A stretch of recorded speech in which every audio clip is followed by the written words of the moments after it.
if you have color swatches for your artwork, it really makes things a lot easier when you're trying to figure out harmonies. You could use paint swatches that you get from the paint store, but with watercolor, the colors are never quite the same because they're always a little bit, you've got some streaks in them, and it's just really nice to have your swatches be the same medium that you're going to be using.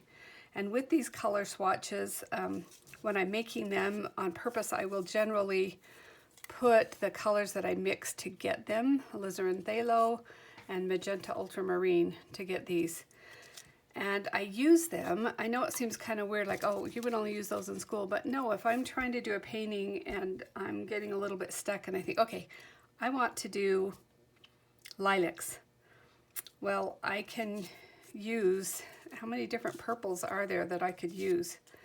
And knowing which one will work best for the lilacs and what mood I want to create, I could do something very vibrant,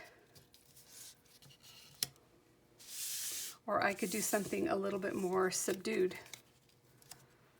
And then I can add my greens. What greens do I want to put in there? Those vibrant greens? Do I want subdued greens?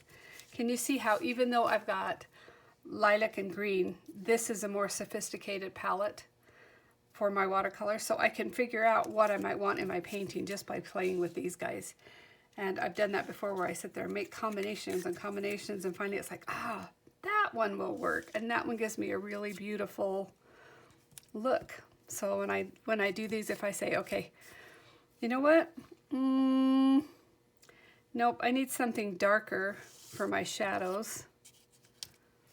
Yeah, I think that will work. Or maybe, oh, that one works better. I'll use that. So that's a great way to do it, where you can figure out exactly what you need. Is that too vibrant? It might be, you know. So you get to choose what's going to work for you, what you want where. Can you see how that changes the look completely differently with the brighter green and with the dull green? This is very nostalgic. But when you start getting into here, you get a little bit more vibrant. I kind of like that combination better than with these.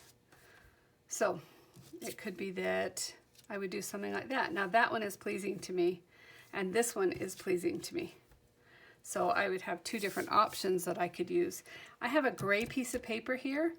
Because we're working on watercolor, you can always put that on your white paper so that you can see what it's doing. But there are times when you need to just isolate these colors and values, and so I will use gray paper, but you can see what it would look like on the white paper.